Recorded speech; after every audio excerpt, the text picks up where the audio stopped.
বাংলা স্বাস্থ্যকথায় আজ পৌরাণিক গল্প কালীর তপস্যা। শিব পার্বতীকে বিবাহ করে কৈলাসে আনলেন। পার্বতী রাজার কন্যা। শিবের নিজস্ব কোনো ঘর নেই, তিনি থাকতেন শ্মশানে। এতদিন ঘরের প্রয়োজন ছিল না, কিন্তু এখন ঘর না হলেই নয়। তাই বিশ্বকর্মাকে ডেকে ঘর নির্মাণের দায়িত্ব দেওয়া হলো। তৈরি হলো বিশাল প্রাসাদ।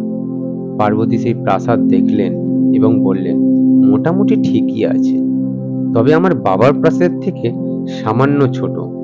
একেবারে নিরাশ্রয়ের থেকে এই ঢের ভালো। তিনি মহাদেবকে বললেন, যেদিন গৃহে প্রথম প্রবেশ করা হবে সেদিন যেন এটা যজ্ঞ করা হয়।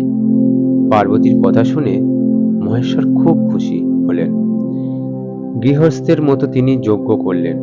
সেই যজ্ঞে ঋষিগণ, দেবতাগণ আর যত সব প্রমোদগণও এলেন। মহা ধুমধামে যজ্ঞ ক্রিয়া শেষ হলো। নানা রকম ভোজে সবাই খুশি হলো। উমা সেই গৃহে মহাদেবের সঙ্গে আনন্দে থাকতে লাগলেন। আগে শিব একা একা থাকতেন, বোম বোম করে ঘুরে বেড়াতেন। এখন তিনি পার্বতীকে নিয়ে গার্হস্থ্য জীবনযাপন করছেন। কারোর কোনো কষ্ট নেই। মহাদেব একদিন কথার ছলে পার্বতীকে কালী বলে সম্বর্ধনা করে ফেললেন। শিব একটু রসিকতা করেছিলেন বটে, কিন্তু উমা বুঝতে পারেননি। তিনি মনের দুঃখে, তার মনে দীনতা এলো। তিনি অভিমান করে বললেন, হে পরমেশ্বর, কোনো গাছকে যদি কুঠার দিয়ে কেটে ফেলা হয়, তখন কাটা জায়গা দিয়ে আবার কচি পাতা বের হয়। তারপর গাছটি বিশাল বৃক্ষ আকার ধারণ করে। কিন্তু কেউ যদি কটু কথা বলে, কাউকে আঘাত করে, তাহলে সেই মনোব্যথা দূর করা যায় না।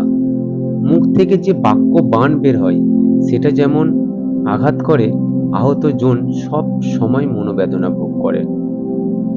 যিনি জ্ঞানবান হন, তিনি কখনো কটুবাক্য প্রয়োগ করেন না। হে নাথ, আজ তুমি ধর্ম অতিক্রম করলে, আর কোনোদিন যাতে তুমি আমাকে কালী না বলতে পারো, তার জন্য আমি তপস্যা করতে চাই, তুমি অনুমতি দাও। এই বলে পার্বতী শিবের চরণে প্রণাম করলেন। তখন শিব কিছুক্ষণ চিন্তা করে উমাকে তপস্যার অনুমতি দিলেন। স্বামীর অনুমতি পেয়ে উমা চললেন হিমালয় পর্বত। তারপর হিমালয়ে এক সিংহে একটি সুন্দর জায়গা পরিদর্শন করে সেখানে তপস্যায় বসলেন। তখন তিনি ভাবতে লাগলেন, একা তপস্যায় বসলে অনেক রকমের বাধা বিঘ্ন আসতে পারে। তাই তিনি তার 4 জন সখীকে ডেকে পাঠালেন। সঙ্গে সঙ্গে সেখানে জয়া, বিজয়া, জয়ন্তী আর অপরাজিতা হাজির হলেন। খুব আনন্দের সঙ্গে তারা পার্বতীর সেবায় ব্রত নিলেন। একদিন যে শিবকে পাওয়ার জন্য গিরিরাজের কন্যা কঠোর তপস্যা করেছিলেন, আর সেই গিরিরাজের কন্যা আবার তপস্যায় বসলেন। এইরকম ভাবে তপস্যা চলতে লাগলো। একদিন একটি বাঘ ঘুরতে ঘুরতে আশ্রমে ঢুকে পড়ল। সে দেখলো একটি নারী এক পায়ে দাঁড়িয়ে তপস্যা করছে। তখন বাঘটি ভাবল, এই নারী তপস্বিনী, একে খাওয়া উচিত হবে না। তপস্যায় সিদ্ধ হলে এই নারী যখন বর লাভ করবে, তখন আমি একে খাইনি বলে আমিও বর লাভ করব। বাঘ যখন এই সমস্ত ভাবছে, তখন পার্বতীর 4 সখী সেখানে ছিল না। সেই বাঘ তখন সেখানেই বসে রইল। 4 সঙ্গী আশ্রমে বাঘকে দেখে খুব ভয় পেল, কিন্তু বাঘকে শান্ত থাকতে দেখে তারা আর ভয় না পেয়ে তারা তাদের কাজে এগিয়ে গেলেন। এভাবে 100 বছর পার হয়ে গেল। ব্রহ্মা তুষ্ট হয়ে উমার সামনে উপস্থিত হলেন। ব্রহ্মা বললেন, তুমি তোমার তপস্যায় যে সিদ্ধ লাভ করেছ, তার জন্য তুমি আমার কাছে বর চাও। এখন তুমি বলো, কি প্রার্থনা তোমার? ব্রহ্মার কথা শুনে দেবী পার্বতী খুব খুশি হলেন এবং বললেন, হে নাথ, আমাকে বর দেবার আগে এই বাঘটিকে বর দিন। দেবীর কথা শুনে ব্রহ্মা সেই বাঘকে বর দিলেন। হে বাঘ, তুমি সানপত্য লাভ করবে, ভগবানে তোমার ভক্তি থাকবে, আর সব জায়গাতেই তোমার জয় হবে। বাক্যে ব্রহ্মা বর দেবার পর পার্বতীকে বললেন, এবার তুমি বর চাও, তুমি যা চাইবে আমি তাই দেব। তখন দেবী পার্বতী ব্রহ্মাকে বললেন, আমার গায়ের রং কালো, এই রংকে আপনি সোনার বর্ণ করে দিন। ব্রহ্মা বললেন, তাই হবে। এই বলে তিনি চলে গেলেন। দেবী তখন কৃষ্ণবর্ণ মূর্তি ত্যাগ করে সোনার প্রতিমার রূপ ধারণ করলেন। দেবী যে দেহটি পরিত্যাগ করলেন, সেখান থেকে আর একজন দেবীর উৎপত্তি হল। সেখানে ইন্দ্র উপস্থিত হয়ে বললেন, হে দেবী, তোমার দেহ কোষ থেকে উৎপন্ন এই দেবীর নাম হল কৌশিকী। এই কৌশিকী আমার ভগ্নী হল, তাই আমি হলাম কৌশিক।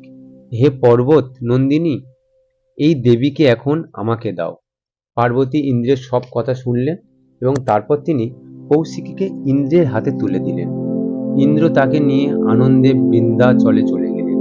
বৃন্দাচলের সৌন্দর্য দেখে দেবী খুব খুশি হলেন, বললেন, আমি এখানেই বাস করব। ইন্দ্র তখন দেবীকে সেখানেই স্থাপন করলেন। একটা সিংহকে এনে তার বাহন করে দিলেন।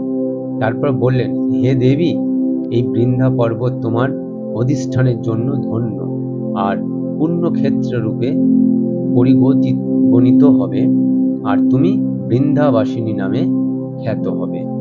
দেবতাগণ এখানে এসে যথাবিধির মতো তোমাকে পুজো করবে। সবার পুজো পেয়ে তুমি বিজয়িনী হবে, আর তুমি আমাদের শত্রুদের সংহার করবে। এইভাবে দেবীকে সেখানে প্রতিষ্ঠা করলেন ইন্দ্র, এবং তারপর তিনি নিজে ইন্দ্রপুরীতে ফিরে গেলেন। পার্বতী এদিকে ব্রহ্মার বর লাভ করে খুব খুশি হয়েছেন। তিনি আনন্দে কৈলাসে গিয়ে পরমেশ্বরের চরণে প্রণাম করলেন। পার্বতীকে দেখে শিব এক্কেবারে অবাক। প্রেমপূর্বভাবে এখন গৌরীকে আলিঙ্গন করলেন। পরিহাস ছলে তিনি উমাকে কালো বলেছিলেন, আর সেই জন্য আজ গৌরী স্বর্ণপ্রভা সম উজ্জ্বলা। শিব পার্বতীর সঙ্গে কৈলাসে খুব আনন্দে সঙ্গে বসবাস করা শুরু করলেন। এইভাবে তারা হাজার হাজার বছর ধরে অতিক্রম করতে লাগলেন। এইভাবে তার দাম্পত্য জীবন সুন্দর হয়ে উঠল। এর পরবর্তী ভিডিও পাওয়ার জন্য আমার চ্যানেলটিকে সাবস্ক্রাইব করে রাখুন এবং সবসময় নোটিফিকেশন পাওয়ার জন্য বেল আইকনটিকে প্রেস করে রাখুন। এর পরবর্তী ভিডিও আমরা খুব তাড়াতাড়ি দেব, তার জন্য আপনারা আমার চ্যানেলটিকে লাইক করবেন, কমেন্টস করবেন এবং শেয়ার করে রাখবেন এর থেকে আরো অনেক ভিডিও পাওয়ার জন্য।